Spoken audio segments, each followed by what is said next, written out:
गुजरात राज्य के पश्चिमी सिरे पर समुद्र के किनारे स्थित 4 धामों में से एक धाम और 7 पवित्र पुरियों में से एक पुरी है द्वारिका, जहाँ द्वारकाधीश भगवान श्री कृष्ण की आराधना होती है।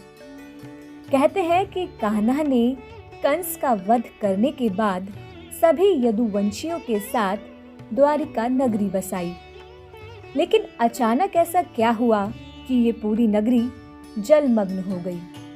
समुद्र की गहराई में आज भी इस नगरी के अवशेष मिलते हैं। जी हाँ, वर्तमान में कई खोजों के दौरान समुद्र में एक नगर डूबा होने की जानकारी मिलती है। दरअसल समुद्र में समाई यह नगरी द्वापर युग में कान्हा द्वारा बसाई गई द्वारिका ही है, जो कौरवों की माता गांधारी और ऋषियों द्वारा दिए गए श्राप के कारण तहस नहस हो गई। अब आपके मन में ये प्रश्न उत्पन्न हो रहा होगा कि भगवान की बसाई नगरी को भला ऋषि क्यों श्राप देने लगे। तो आइए जानते हैं कैसे और क्यों डूबी कान्हा की नगरी द्वारिका। कहा जाता है महाराजा रैवतक के समुद्र तट पर कुश बिछाकर यज्ञ करने के कारण इस नगरी का नाम पहले कुशस्थली था। हरिवंश पुराण के अनुसार कुशस्थली के उजड़ होने के बाद श्री कृष्ण के आदेश पर मायासुर और विश्वामित्र ने यहाँ एक भव्य नगर का निर्माण किया, जिसका नाम द्वारिका रखा गया। कई द्वारों का शहर होने के कारण द्वारिका को द्वारावती, कुशस्थली, आनर्तक, ओखा मंडल, गोमती द्वारिका, चक्रतीर्थ, अंतरद्वीप, वारी दुर्ग, उधे मध्य आदि भी कहा जाता है। इस नगर में विशालकाय सभा मंडप था। समुद्री व्यापार के लिए बंदरगाह भी था। कहते हैं कि शहर में सोना, रजत और रत्नों के साथ 7 लाख महल थे। इसके अलावा वनस्पति उद्यान और झील भी थी। बहुत से पुराणकार मानते हैं कि कृष्ण अपने 18 साथी और कुल के साथ द्वारिका आए। यहाँ उन्होंने 36 सालों तक राज किया। उनके देहांत के दौरान द्वारिका समुद्र में डूब गई और यादव कुल नष्ट हो गया। दरअसल महाभारत के युद्ध में कौरवों पर विजय प्राप्त करने के पश्चात जब युधिष्ठिर का हस्तिनापुर के राजमहल में राज तिलक हो रहा था, तब गांधारी फूट फूट कर रोने लगी और क्रोधित होकर उन्होंने श्री कृष्ण को श्राप दिया कि जिस तरह तुमने मेरे कुल का नाश किया है, तुम्हारे कुल का अंत भी इसी तरह होगा। क्योंकि गांधारी अपने सभी पुत्रों की मृत्यु का कारण श्री कृष्ण को मानती थी। श्री कृष्ण साक्षात भगवान थे, चाहते तो इस श्राप को निष्फल कर सकते थे, लेकिन उन्होंने मानव रूप में लिए अपने जन्म का मान रखा और गांधारी को प्रणाम कर वहां से चले गए। इस श्राप के 36 वर्षों के पश्चात द्वारिका में काफी तरह के अपशगुन होने लगे। इसी बीच एक दिन विश्वामित्र, देव ऋषि नारद आदि गणों के साथ द्वारिका आए। उस समय श्री कृष्ण के पुत्र सांब अपने मित्रों के साथ हंसी ठिठोली कर रहे थे।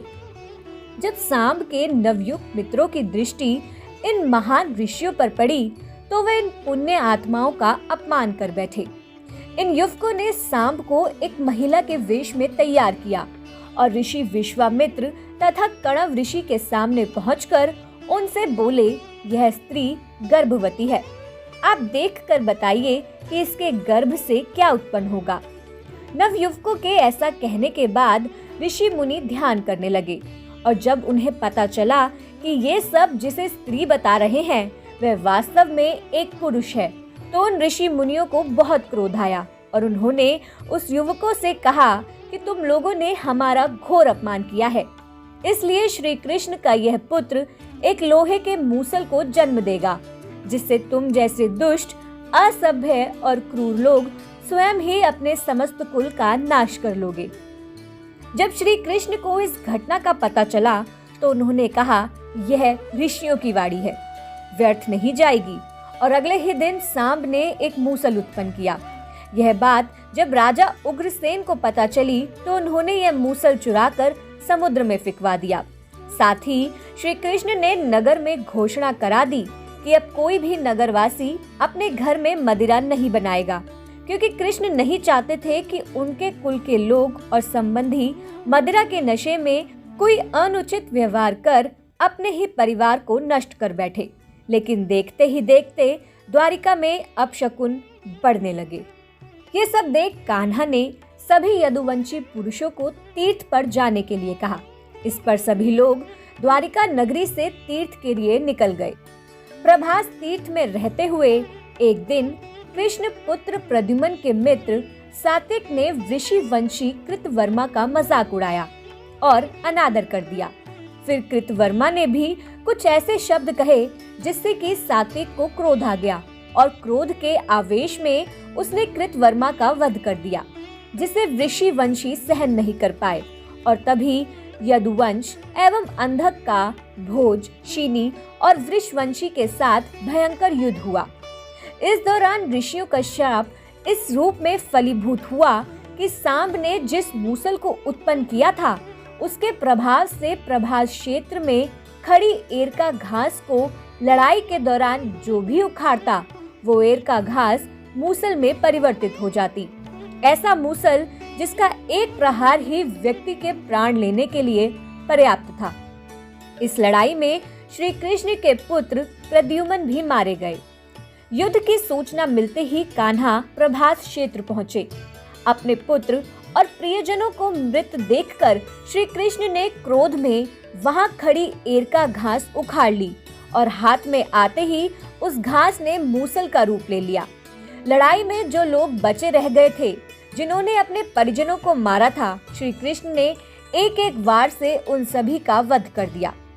अंत में सिर्फ श्री कृष्ण, उनके सारथी दारुक और बलराम बचे। इस पर श्री कृष्ण ने दारुक से कहा कि वह हस्तिनापुर जाकर अर्जुन को यहाँ ले आए और बलराम को वहीं रुकने को कहा।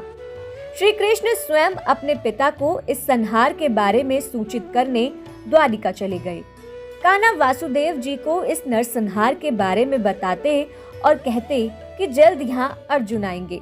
आप नगर की स्त्रियों और बच्चों को लेकर अर्जुन के साथ हस्तिनापुर चले जाइएगा।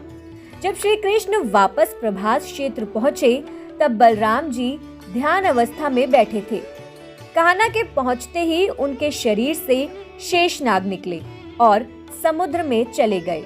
अब श्री कृष्ण इधर उधर घूमते हुए अपने जीवन और गांधारी के श्राप के बारे में विचार करने लगे और फिर एक पेड़ की छांव में बैठ गए।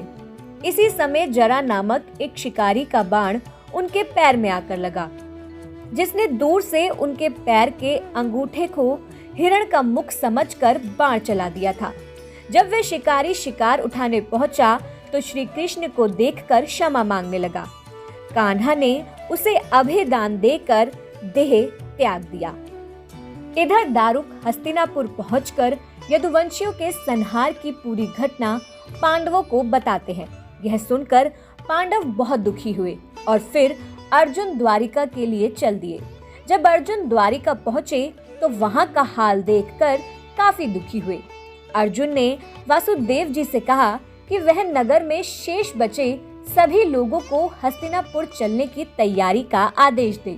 फिर अर्जुन ने प्रभास क्षेत्र जाकर सभी यदुवंशियों का अंतिम संस्कार किया। इसी बीच अगले दिन वसुदेव जी ने अपने प्राण त्याग दिए।